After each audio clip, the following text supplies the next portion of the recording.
ఉన్నాయి. రైట్, మళ్ళీ వస్తాను సార్ మీ దగ్గరికి. మందడి పురుషోత్తం రెడ్డి గారు ఉన్నారు, ఏపీ నుంచి రాజకీయ విశ్లేషకులు. పురుషోత్తం రెడ్డి గారు, గుడ్ ఆఫ్టర్నూన్ సార్. నమస్తే అండి సార్. మొత్తానికి ఈ రోజు నుంచి హైదరాబాద్కి నవ్యాంధ్రప్రదేశ్కి ఎలాంటి సంబంధం లేదు. సో ఎలా అనిపిస్తుంది ఇది ఎలక్షన్ హడావిడి, ఎగ్జిట్ పోల్స్ హడావిడిలో పడి అందరూ ఈ అంశాన్ని చాలా వరకు మర్చిపోయారు.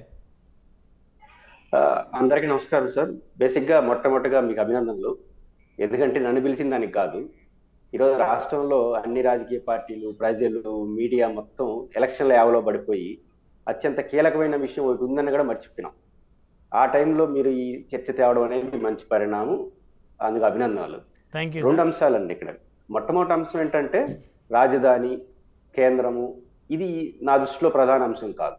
ప్రధాన అంశం అంటే హైదరాబాద్ కేంద్రంగా ఉన్నటువంటి ఆంధ్రప్రదేశ్ ప్రజల హక్కులతో కూడుకున్న అంశాలు ఇంకా పరిష్కారం కాకపోవడం. 10 సంవత్సరాలైంది విడిపోయి. దీనికి 2 కారణాలు నేను ఖచ్చితంగా చెప్పగలను. ఒకటి, కేంద్ర ప్రభుత్వం బాధ్యతాయుతంగా వ్యవహరించకపోవడం. తెలంగాణ ప్రభుత్వం అనేక సందర్భాల్లో నాన్ కోఆపరేషన్ చేయడం. నేను ఉదాహరణతో సహా చెప్తాను. Best example Telugu academy. Telugu academy ఉమ్మడి ఆంధ్రప్రదేశ్ కి కేంద్ర ప్రభుత్వం సహకరించలేదు, ఓకే. తెలంగాణ ప్రభుత్వం సహకరించలేదు. అడగాల్సిన రాష్ట్ర ప్రభుత్వం అడగాలి కదా, పోరాటం చేయాల్సిన రాష్ట్ర ప్రభుత్వం కూడా పోరాడాలి కదా. చేసింది లేదని చెప్పు. ఒక్క నిమిషం ప్రసాద్ గారు వారు పూర్తిగా చెప్పిన తర్వాత అడుగుతారు వారి అభిప్రాయం చెప్పి. సమస్య ఏంటంటే రాజకీయ నాయకులు మీరు తీసుకురాకుండా ఉంటే బాగుండే. ఇప్పుడు చంద్రబాబుతో స్టార్ట్ చేయాలి. ఎవరు ఏం తప్పులు చేసిన అది అవసరం అయిపోయింది. పాయింట్ సరే, తప్పులు అనేది జరిగిపోయినాయి. ఇప్పుడు మనకి కావాల్సింది ఏంటి, జరగాల్సింది చెప్పు. అదే ఇప్పుడు అది ప్రజెంట్ కాదు. అది మీకు మీ 2 పార్టీలకి ఇది తప్ప ఇంకో కేవలేదు.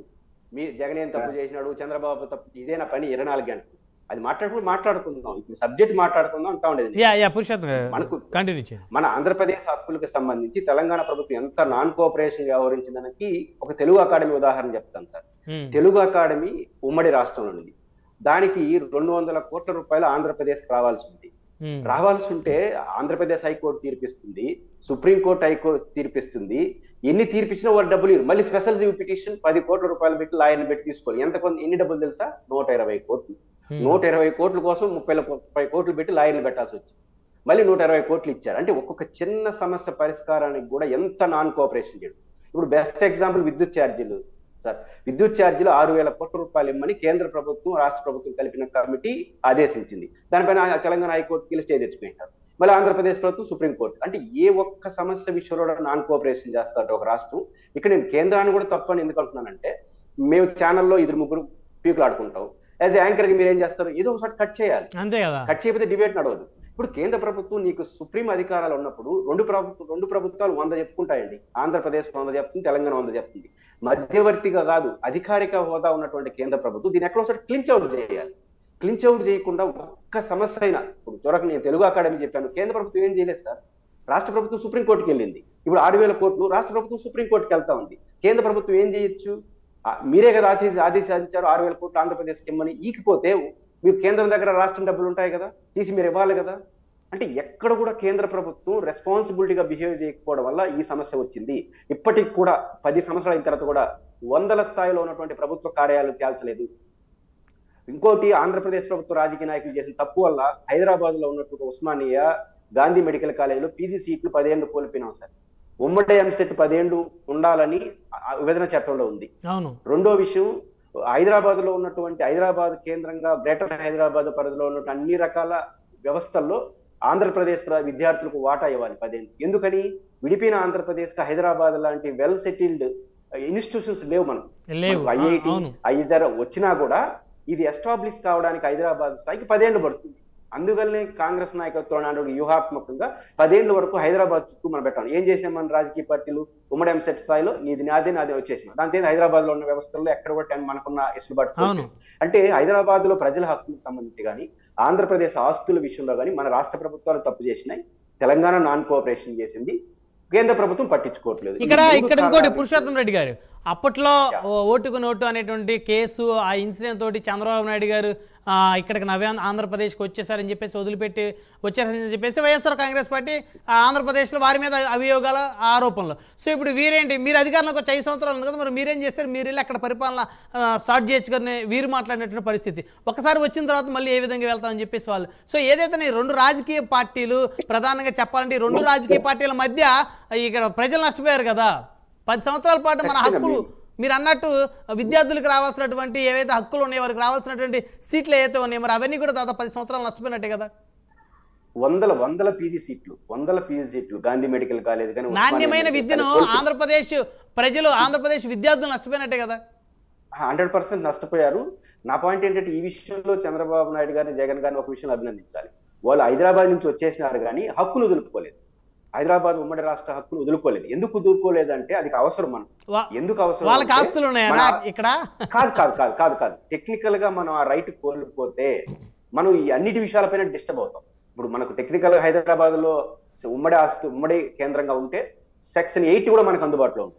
సెక్షన్ 8 ఏం చెప్తుంది, హైదరాబాద్ లో ఏదైనా సరే నాన్ హైదరాబాద్ తెలంగాణ వాళ్ళకి శాంతి భద్రత సమస్య గవర్నర్ టేక్ ఓవర్ చేసుకోవచ్చు, లా అండ్ ఆర్డర్ హైదరాబాద్.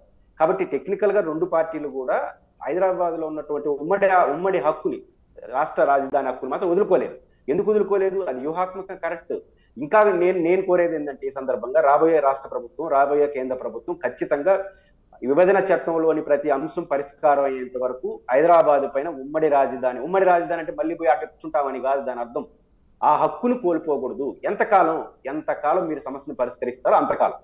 ఎందుకు మీరు తప్పు ఎవరిది, ఆంధ్రప్రదేశ్ ప్రజలది కాదు, తప్పు ఎవరిది, కేంద్ర ప్రభుత్వాన్ని. మీరు ఇద్దరు తప్పు చేస్తే ఇద్దరు మందలించి ఎవరికొకరికి జడ్జిమెంట్ ఇచ్చేయండి. కాబట్టి జడ్జిమెంట్ ఇచ్చి కేంద్ర ప్రభుత్వం హైదరాబాద్ లో ఉన్న ఆంధ్రప్రదేశ్ ప్రజల హక్కులతో కూడుకున్న ఆస్తుల వివరాలు పరిష్కారం అయ్యేంత వరకు ఉమ్మడి హక్కుని కోల్పోకూడదు.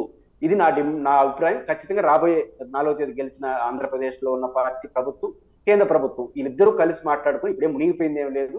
ఇది టెక్నికల్ గా మనం టెక్నికల్ గా విడిపోయింది. ఇంకా కొనసాగిస్తే బెటర్ అంటారా? మనం ఉమ్మడి ఆస్తులకు సంబంధించిన సమస్య పరిష్కారం అయ్యేంత వరకు హైదరాబాద్ లో ఉన్నటువంటి ఉమ్మడి ఆస్తులు ప్రజల ఆస్తులు కాదు, మన రాష్ట్ర ప్రజల వ్యక్తిగత ఆస్తులు కాదు, ప్రభుత్వ ఆస్తులు ఏదైతే ఉన్నాయో అది పరిష్కారం అయ్యేంత వరకు ఉమ్మడి రాజధాని హక్కుని మనం హైదరాబాద్ నుంచి కోల్పోకూడదు. దాని ఉద్దేశం అవి పట్టించుకొని నిజంగా వాటి కోసం ఫైట్ చేసే పరిస్థితి ఆ నాయకులు ఆంధ్రప్రదేశ్ లో ఉన్నారా? ఎవరికి వాళ్ళు అధికారం కోసం పాకులాటం తప్ప నిజంగా వారి సొంత ఆస్తుల కోసం, సొంత వ్యాపారాల కోసం పోరాటం చేస్తున్న ఈ రోజుల్లో రాష్ట్రానికి సంబంధించినటువంటి ఆస్తులు అక్కడ ఉన్నాయి, రాష్ట్ర భవిష్యత్తు భావి తరాలు సంబంధించినటువంటి సంపద అక్కడ వదిలేసుకొని వచ్చి అవన్నీ పరిష్కరించుకొని ఇక్కడ ఏదో ఒక విధంగా నిర్మాణం చేసుకొని రాజధాని నిర్మించుకొని మరి భవిష్యత్తుకు ఒక మంచి బంగారు బాట వేసుకుందాం అనేటువంటి ఆలోచన ఏ రాజకీయ పార్టీకైనా ఏ నాయకుడికైనా ఉందా ఇప్పుడు ఆంధ్రప్రదేశ్లో? అంటే ఇక్కడ ఒక సమస్య ఉంది. కార్ల్ మార్క్స్ ఒక ఫిలాసఫీ చెప్తాడు, సిద్ధాంతం ప్రజలను ఆవహిస్తే అది భౌతిక శక్తిగా మారుతుంది అంటాడు. ప్రజలకి ఇక్కడున్న వ్యవస్థలకి ఏమన్నా వ్యాస ఉంటే ఇప్పుడు టీవీ ఛానల్స్ ఉన్నాయి, 10లో ఉన్నాయి. ఇప్పుడు ఏ ఛానల్ పట్టుకోలేదు, మీరు ఒకరు పట్టించుకున్నారు. ఈరోజు రాష్ట్రంలో అందరూ వదిలేశారు. ఉండవల్ల అరుణ్ కుమార్ ఆయన ప్రెస్ మీట్ పెట్టారు రాజమండ్రిలో. ఉన్నారు. ఇంకా సమాజంలో ఖచ్చితంగా ఇది ఒక రోజుకు మారుతుంది. ఖచ్చితంగా మనలాంటి వాళ్ళు పెరగడం ద్వారా ప్రజల్లో మారి దీనివల్ల ఓట్లు పోతాయని, దీనివల్ల ఓట్లు వస్తాయనే వాతావరణం తెచ్చేంత వరకు ప్రధాన రాజకీయ పార్టీ పట్టించుకోవు. ప్రధాన రాజకీయ పార్టీలు 2 దీనివల్ల నాకు ఎన్ని ఓట్లు పోతాయి, ఎన్ని ఓట్లు వస్తాయి, ఓట్లు చుట్టూ మాట్లాడతారు తప్ప ఓట్లు పోనంటే ఏం పట్టించుకోరు. హైదరాబాద్ విషయం పట్టించుకుంటే 4 ఓట్లు వస్తాయనుకోండి, వీర వ్యవహారం చేస్తుంటారు ఎన్నికల్లో. అదే హైదరాబాద్ చుట్టూ మాట్లాడకపోతే నయ్యా పైసా దమ్మిడి ప్రయోజనం లేదనుకున్నారు అనుకోండి, మీ మీరు సాగును వదిలేస్తారు. కాబట్టి ప్రజలు కూడా దీన్ని ఆలోచించుకొని మాట్లాడుకుంటే దాని చైతన్యంగా మారితే అప్పుడు రాజకీయ పార్టీ కూడా మారుతాయి. నిజానికి ప్రజల్ని రాజకీయ పార్టీ నడపాలి. దురదృష్టవశాత్తు మన కర్మ ఏంటంటే రాజకీయ పార్టీలు మనం నడపాల్సిన పరిస్థితి వచ్చింది. ఆ ఒత్తిడి తేవాల్సిన అవసరం మీలాంటి ఛానల్స్ కూనుకుంటే ఖచ్చితంగా ఈ రోజు రేపైనా వస్తుంది.